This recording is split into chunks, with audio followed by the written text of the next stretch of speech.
Good morning everyone, कैसे हैं आप सब। आई होप सब बहुत बढ़िया और मज़े में होंगे। तो जी आज के ब्लॉग की शुरुआत हो रही है मेरी मॉर्निंग मॉर्निंग में झाड़ू के साथ में। तो अभी लगा रही हूँ मैं घर में सबसे पहले उठने के बाद में झाड़ू, क्योंकि आज थोड़ा सा जल्दी और उठ गई हूँ मैं।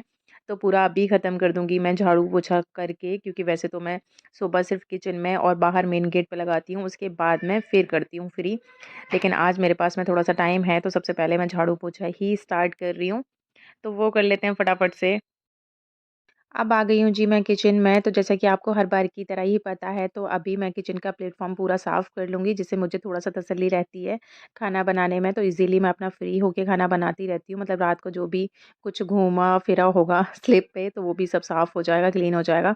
तो बस मैं अब कर रही हूँ तैयारी खाना बनाने की, क्योंकि सुबह इनका होता ही है। आज थोड़ा-सा लेट जाने का पहले हो रहा था। उन्होंने बोला कि मैं आज थोड़ा-सा लेट जाऊँगा ऑफ़िस में, लेकिन फिर कॉल आ गया है ऑफ़िस से कि इनको टाइम से ही जाना है।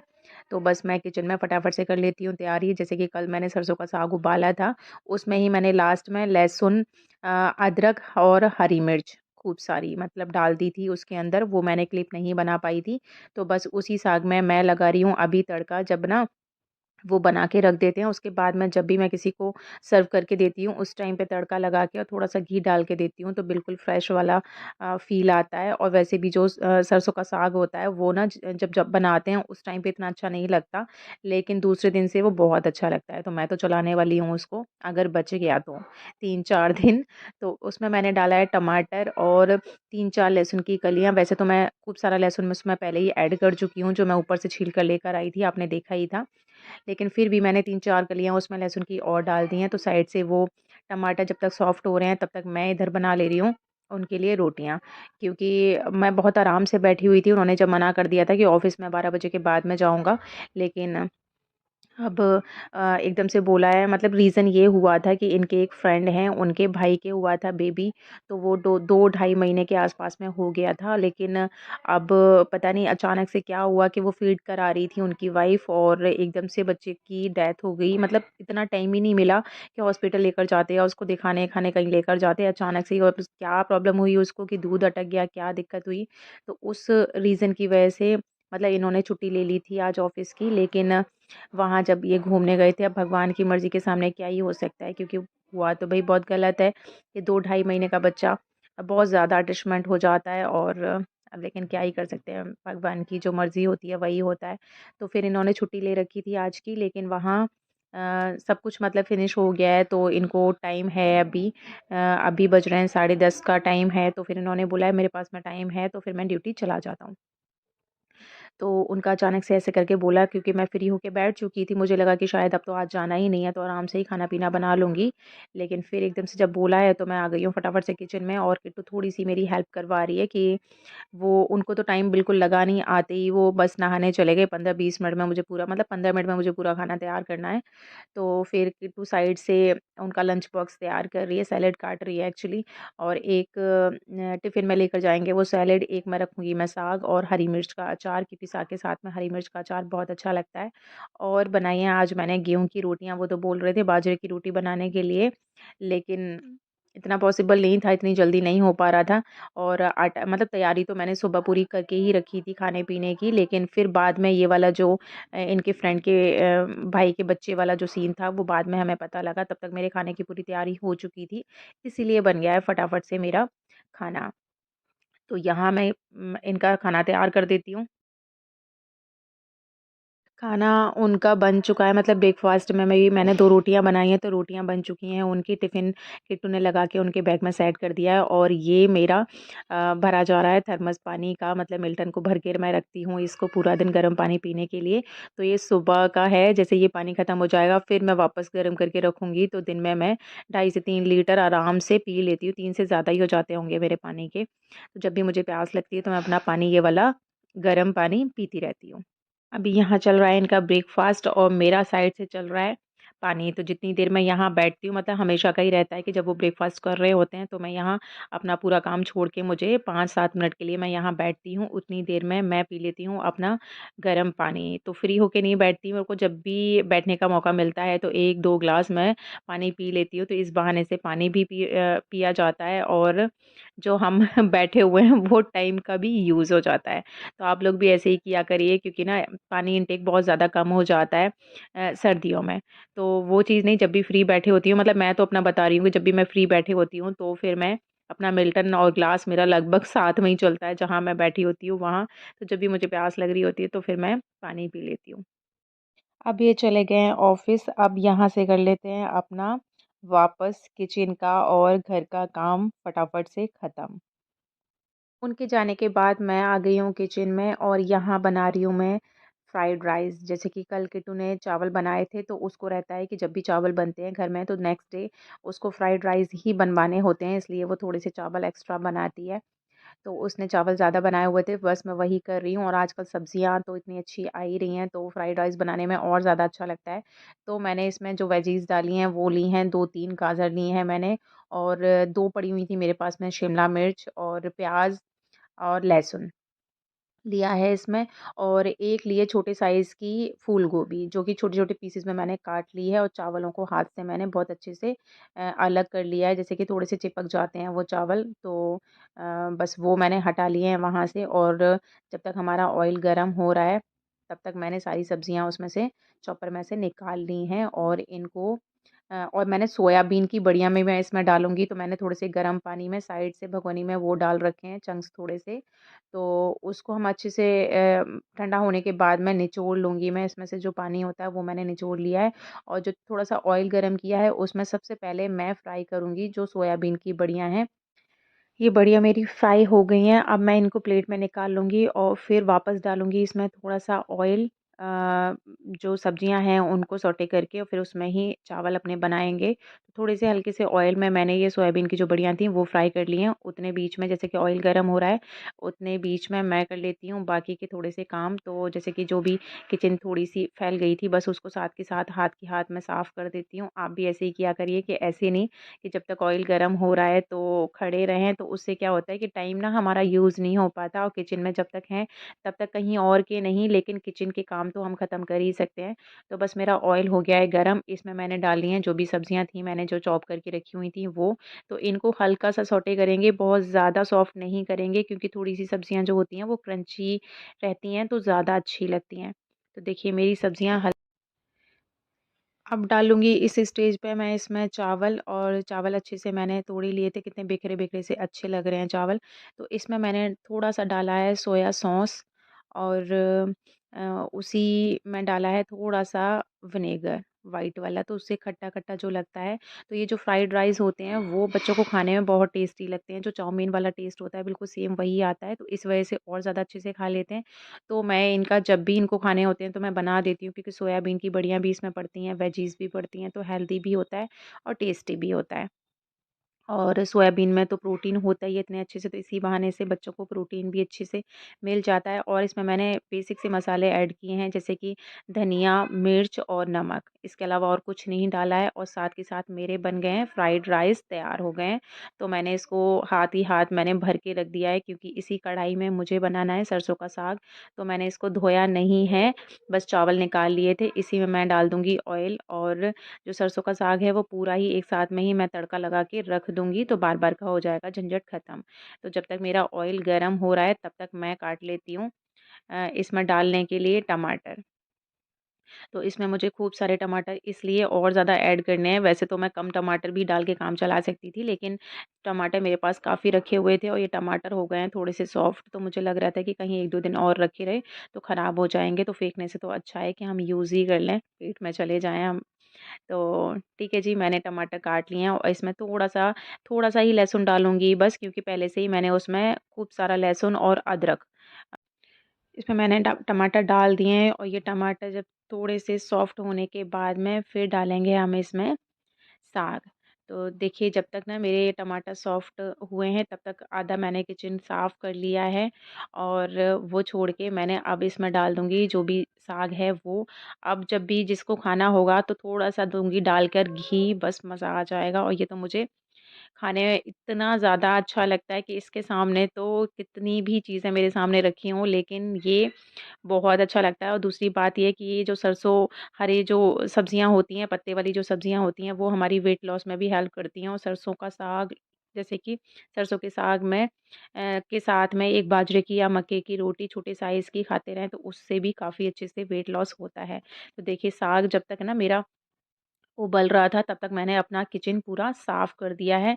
तो इससे ये होता है कि बाहर के काम तो हम नहीं कर सकते, साथ के साथ अगर कि गैस पे कुछ रखा हुआ है तो लेकिन उतनी देर में मैं अपना किचन में काम ख़त्म कर लेती हूँ। तो 2 काम मेरे एक साथ हो जाते हैं और साथ के साथ ही मैं जैसे दीदी के घर पे मुझे भेजना है साग तो मैं साथ के साथ ही उन दीदी को भी रख देती हूँ जिससे कि मुझे पता लग जाए कढ़ाई में कितना साग है तो उसी के अकॉर्डिंग मैं बर्तन में उसको वापस भर के रख दूँगी।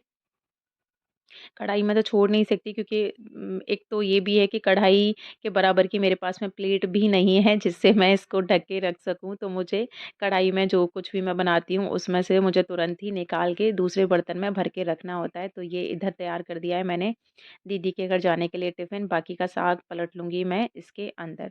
पहले मुझे लग रहा था कढ़ाई थोड़ी-सी मतलब पकड़ सकती हूँ मैं, सर्दी है तो हाथ ठंडे हो रखे थे लेकिन थोड़ी देर मतलब 2 सेकंड मैंने कढ़ाई पकड़ी तो ज़्यादा गर्म है तो फिर मैं इस तरीके से अब साग का तो हो गया है काम ख़त्म, अब चलते हैं जी अपने बर्तनों की साइड में। तो इधर आ गई हूँ मैं बर्तनों के पास में, तो बर्तनों की जो भी जूठन थी वो मैंने पूरा अच्छे से साफ़ कर लिया है और सिंक के ऊपर जैसे कि छोटा-सा जो बाउल रखा हुआ आप देख रहे हो, तो वो मैंने वहाँ परमानेंट इसलिए रखा हुआ है कि इसमें जैसे कि ज़्यादा चीज़ें होती हैं, वो तो मैं थैली में भर के बाहर डस्टबिन में डाल देती हूँ, लेकिन छोटी-मोटी चीज़ें फिर भी रह जाती हैं, हल्की-फुल्की सी, तो जाली में सिंक में जाने से ये जो जाली लगी हुई है, उसमें रुक जाती हैं, तो फिर मैं उसमें डाल देती हूँ और जब भी मुझे फ्री टाइम होता है उस टाइम पे मैं बाहर फेंक आती हूँ उसको जो भी सब्ज़ी वग़ैरह थोड़ी बहुत जो बचती है तो उस वजह से। तो साथ के साथ ही हमें टेंशन ख़त्म हो जाता है। मैं सबसे पहले सिंक अपनी साफ़ करके उसमें सारे बर्तन माँज के डाल लिए थे और अब धो रही हूँ मैं अपने बर्तन और जो काँच के बर्तन होते हैं वो कभी भी मैं टोकरी में साथ में नहीं रखती हूँ। उससे क्या होता है कि बर्तनों मतलब बहुत बारी जैसे कप अगर इसमें रख दिए तो कप की डंडी टूट जाती है या फिर कुछ और दिक्कत होती है तो फिर मैं कभी भी नहीं रखती हूँ। काँच के जो बर्तन होते हैं उनको सिंक में जब झूठे होते हैं उस टाइम पर भी मैं साइड से ही इस तरीके से रख के जाती हूँ। बच्चों को भी थोड़ा बता रखा है तो उनको भी हैबिट में आ गया है इसलिए वो भी कभी सिंक में नहीं डालते हैं काँच के बर्तन और डालने भी नहीं चाहिए। क्योंकि काँच के बर्तन सिंक में और भी बर्तन पड़े हुए हैं, काँच के भी बर्तन पड़े हुए हैं, तो उनको टूटने का रहता है, तो नहीं डालने चाहिए। और मेरे छोटे-छोटे बर्तन हो गए हैं साफ़ और जो बड़े वाले जो बर्तन थे, वो मैंने थोड़े से साइड से रख दिए थे क्योंकि ये ज़्यादा बड़े हो जाते हैं, सिंक भर जाती है। तो अभी ये जो बड़े बर्तन हैं, उनको मैं माँज के ख़त्म कर देती हूँ और छोटे बर्तन, बड़े बर्तन हो गए हैं पूरे वॉश और लास्ट में मैं जो भी काँच के बर्तन होते हैं, उनको या तो सबसे पहले वॉश करके रख देती हूँ या फिर सबसे लास्ट में रखती हूँ और जैसे ही धोने के बाद तुरंत ही मैं इनको जहाँ जिन इनकी जो जगह है, वहाँ सेट कर देती हूँ। तो आप यकीन नहीं करोगे, एक जो मग है मेरा, वो तो मेरी शादी का अभी तक चल रहा है। तो मतलब बर्तन ये वाला जो व्हाइट वाला जो मग है, ये मेरी शादी पे किसी ने गिफ्ट किया था, वो अभी तक चल रहा है इतने अच्छे से। और साइड में ना सिंक के पास में एक ये जो छोटा-सा वाइपर रखा हुआ है, ये वाला वाइपर भी मेरी शादी का है। मैं अपनी शादी के बाद मैं इसको लेकर आई थी, तो ये होता है कि कपड़ा हर बारी नहीं मतलब मारना नहीं चाह रहे हैं, हाथ गंदे नहीं करने चाह रहे हैं, तो फटाफट से जो भी जो प्लेटफ़ॉर्म पे ना पानी फैलता है, उसको मैं इसी छोटे से वाइपर से साफ़ कर देती हूँ। तो बस जब है ना हम चीज़ों की केयर करते हैं, वो चीज़ें बहुत अच्छे से चलती हैं और लास्ट में बर्तन वॉश करने के बाद में, सब कुछ करने के बाद मैं ये जो पास में मैं इस कपड़े को जो रखती हूँ, फटाफट से जो गीला कपड़ा होता है, उसको मैं लास्ट में एक बार साफ़ ज़रूर कर देती हूँ। साफ़ करने के बाद में मैं यहीं टाँग देती हूँ। तो ये होता है कि पानी जो होता है इसमें से वो भी निकल जाता है, सूख जाता है। तो जो स्मेल वाली जो चीज़ होती है, वो ख़त्म हो जाती है। तो अभी लास्ट में जैसे कि मैं ना बर्तन साफ़ करने के बाद में दिन में 1 या 2 बार मैं अच्छे से इसको वॉश कर देती हूँ सिंक वाले एरिया को। इससे होता है ये पीला-पीला जो जम जाता है वो चीज़ नहीं जमती है और इसकी लाइफ़ भी बढ़ जाती है और एकदम से सिंक चमकती रहती है। जैसे कि इस वाली सिंक को भी काफ़ी टाइम हो गया है लेकिन कहीं से भी कुछ भी पीला नहीं पड़ा हुआ है। तो ये सिर्फ़ इसीलिए कि लास्ट में बस थोड़ा-सा हाथ मारना होता है। तो क्यों ही लंबे टाइम के लिए छोड़ना कि एक ही दिन में हम साफ़ करेंगे तो ये वाला जो एरिया थोड़ा पीला-पीला लगता है तो वो गंदा लगता है। इस वजह से मैं इसको साथ के साथ क्लीन कर देती हूँ। आप भी ऐसे ही किया करिए और जो बर्तन वॉश करने वाला जो भी ब्रश होता है उसको भी मैं लास्ट में धो के अच्छे से निचोड़ के रख देती हूँ। तो जो हल्की-सी स्मेल आ जाती है वो नहीं आती है कभी भी और इसको कर दूँगी मैं बिल्कुल साफ़। ये जो बर्तन की चौकी है साइड में, इसी पे मैं अपने बर्तनों की टोकरी रखती हूँ, तो उससे जो मेरी किचन की जो स्लिप है वो बिल्कुल खाली हो जाती है। तो बर्तन रखने से पहले मैं इसको साथ के साथ ना पोंछती रहती हूँ, जिससे ये जो पानी के सूखने के बाद में वाइट वाइट जो स्पॉट पड़ जाते हैं वो नहीं पड़ते हैं। तो मैं टोकरी अपनी यहाँ रख दूँगी। फिर यहाँ आराम से कॉर्नर में मतलब टेंशन नहीं होता है, बर्तन सूखते रहते हैं और जब सूख जाते हैं तो फिर मैं वापस लगा देती हूँ। इधर जैसे काँच के जो बर्तन हैं उनको मैं हाथ के हाथ सेट कर देती हूँ, तो बच्चों का हाथ-वाथ लगे या फिर गलती से मेरा ही हाथ लग जाए तो फिर टूटने से वो बच जाते हैं। इनको मैंने यहाँ कर दिया है सेट, और किचन का जो काम है वो लगभग मेरा ख़त्म हो ही गया है। इसको लास्ट में मैं वाइपर से भी कर देती हूँ साफ़, कभी-कभी कपड़े से कर देती हूँ। तो ये जो पत्थर होता है उस पे जो व्हाइट-व्हाइट जो पानी का, क्योंकि आजकल पानी तो हर जगह का ख़राब आता ही है, तो बस वो निशान नहीं पड़ते हैं। बिल्कुल पत्थर जो होता है वो बिल्कुल चमकता रहता है। तो ये बस हल्के से मतलब 2 सेकंड का काम होता है, अगर साथ की साथ आदत में आ जाता है तो टेंशन भी नहीं होता, और हमारा किचन बिल्कुल साफ-सुथरा एकदम से क्लीन बना रहता है। अब आ गई हूँ मैं अपना पूरा किचन का काम ख़त्म करके, तो झाड़ू मेरा लग चुका था। बीच में ही मुझे जैसे कि खाना बनाना पड़ गया था, तो खाना बना के मतलब बिल्कुल किचन का काम ख़त्म कर दिया, जैसे कि आपने देखा ही है। अभी मैं झाड़ू लगाने के बाद ही डस्टिंग करती हूँ, क्योंकि झाड़ू लगाने से पहले अगर डस्टिंग कर दूँ तो भी हल्की-फुल्की सी मिट्टी यहाँ पर आ जाती है। तो ये है बिल्कुल काँच की टेबल, तो इस पे ज़रा-सी भी मिट्टी होती है तो वो दिखती है। तो मैं झाड़ू लगाने के जस्ट बाद ही जो डस्टिंग होती है वो अच्छे से यहाँ सारी चीज़ें मैं क्लीन कर देती हूँ। इतना हाथ मतलब इतना कपड़ा तो मैं डेली ही मारती हूँ इन चीज़ों पे, तो उससे कभी भी ना गंदगी नहीं होती है, साथ के साथ साफ़ करते रहते हैं, तो डीप क्लीनिंग की भी बहुत जल्दी ज़रूरत नहीं पड़ती है। डस्टिंग करने के बाद में आता है नंबर पोछा लगाने का, तो अब मैं यहाँ बस डस्टिंग करके लगाने जा रही हूँ पोछा। तो पोछा सुबह का जो होता है वो आपको पता ही है कि मैं हमेशा है ना बैठ के ही कोशिश करती हूँ कि बैठ के ही पोछा लगा दूँ। और अभी जैसे थोड़ी-सी मेरी एक्सरसाइज़ भी इसके साथ में हो जाती है, और बाकी तो ख़ैर ये है कि सुबह जब मैं सो के उठती हूँ तो आधी एक्सरसाइज़ तो लगभग मैं बेड पर ही कर लेती हूँ, और बाकी की जो थोड़ी बहुत रहती है तसल्ली हो जाती है मुझे जब मैं ऐसे करके पोछा भी लगाती हूँ, तो घर भी थोड़ा-सा ज़्यादा साफ़-सुथरा सा रहता है और मेरा क्लीनिंग भी हो जाती है तरीके से। तो अब आ गई थी मैं छत पे अपना नहा धो के, और ऊपर आके मेरा मोबाइल का नहीं चल रहा था नेट, इस वज़ह से मैं थोड़ा-सा बस लेट गई हूँ, सो नहीं रही हूँ, बस लेटी हुई हूँ। किट्टू बना रही है मेरी वीडियो, और मैंने फेस पे ना स्टॉल अपना ओढ़ा हुआ था, उसके बाद भी आरू की टी-शर्ट डाली हुई थी जिससे कि थोड़ा-सा डार्क हो जाए मतलब धूप तेज़ ना मेरे फेस पे पड़े। और यहाँ आरू का चल रहा है थोड़ा-सा खेल, और जैसे कि जितनी देर मैं ऊपर बैठती हूँ, उतनी देर ही बच्चों को ऊपर रहने देती हूँ, क्योंकि इसका पतंग उड़ाने का बहुत ज़्यादा रहता है, तो मुझे गिरने का इसका डर लगा रहता है इस वजह से। अब कर लेती हैं जी शाम की थोड़ी-सी तैयारी, तो जिसको मेथी काटना नहीं आती है, तो देखिए बहुत ईज़ी है ये वाला जो प्रोसेस है। तो पहले मुझे भी ना हरी सब्जियाँ जो होती थीं, वो अच्छे से चॉप करना नहीं आती थीं। तो देखिए चॉपर पे ना जैसे मैंने पूरा साफ़ करके और मेथी को काट के रखा हुआ था, और अब ये तैयारी हो रही है, मतलब कि ये रात का टाइम है, शाम के टाइम का। तो अब ये तैयारी जो कर रही हूँ, वो कर रही हूँ मैं सुबह के लिए। तो देखिए बहुत अच्छे से ना थोड़ा-सा मेथी जितनी हमारे हाथ में आ रही है, उतनी मैं ले लेती हूँ, और अच्छे से उसको पकड़ के और बहुत तरीके से ना मैं काट लेती हूँ, और बहुत पतली-पतली भी कट जाती है। इस तरीके से चॉप करते हैं जब रख के हाथ में काटते हैं, हाथ में पकड़ के काटते हैं, तो वो हमारे जो साइड वाले जो हाथ होते हैं वो भी काले हो जाते हैं। हरी सब्जियों से थोड़े से काटने में ना हाथ तो होते हैं काले। तो लेकिन इस तरीके से जब काटते हैं तो बहुत ईज़िली कट जाती है, कोई दिक्कत नहीं होती है। मैं और अच्छा भी लगता है काटने में, मुझे बहुत मज़ा आ रहा होता है। तो इस सारी मेथी मैं अभी काट-पीट के, इसमें थोड़ा-सा ज़्यादा टाइम लगता है, तो काट-पीट के अच्छे से वॉश करके मैं उबाल के इसके साथ में थोड़े से आलू उबाल के रख दूँगी कुकर में। मतलब कुकर में नहीं, सॉरी, कढ़ाई में ही उबालती हूँ, थोड़ा-सा बस पानी डाल के मैं इसको उबाल के रख दूँगी। तो जिससे क्या होता है कि सुबह मुझे दिक्कत नहीं होगी, बस लहसुन छीलूँगी और उसमें तड़का लगा दूँगी। तो सब्ज़ी का झंझट हो जाता है सुबह के टाइम का बिल्कुल ख़त्म। ये अच्छे से कढ़ाई में मैंने मेथी और आलू कट कट करके थोड़े से बस पानी डाल के उबालने के लिए रख दूँगी, और भर के फिर कढ़ाई मतलब कढ़ाई में से किसी भगोने या फिर बाउल में रख दूँगी। तो फिर ये है कि सुबह तड़का लगा दूँगी बस सीधे। और ये जो मेरी टोकरी में बर्तन पूरे सूख गए हैं बिल्कुल, और इनको मैं फटाफट से लगा देती हूँ कि बस थोड़े से बर्तन लास्ट के मतलब कि रात के और बचे हैं, और ये करने के बाद मैं किचन से हो जाऊँगी बिल्कुल फ्री। और आज जैसे कि ये थोड़ा-सा लेट गए थे, तो लेट ही आने वाले हैं, तो मैंने इनके लिए बना के रख दी है बाजरे की रोटी, क्योंकि वो दूध में डालकर खाएँगे और बच्चों ने तो आज पूरा दिन फ्राइड राइस ही एन्जॉय करे हैं। उन्होंने कोई दूसरी चीज़ खाई ही नहीं है। तो बस मेरा यहाँ पूरा किचन का काम हो जी, मेरा रात का बिल्कुल काम ख़त्म हो गया है। सुबह तक मेरी किचन बिल्कुल क्लीन पड़ी रहेगी, तो सुबह उठ के मुझे किचन में काम करने में अच्छा भी लगता है। आप भी इसी तरीके से किया करिए, रात को पूरा काम ख़त्म हो जाता है, तो सुबह किचन में आने में डर नहीं लगता है। तो जी, काम खत्म होने के साथ-साथ आज का व्लॉग भी खत्म करते हैं। तो आई होप आज के व्लॉग में कुछ तो अच्छा लगा ही होगा आपको। अच्छा लगा हो तो प्लीज़ लाइक, शेयर, कमेंट करना मत भूलिएगा। Bye bye.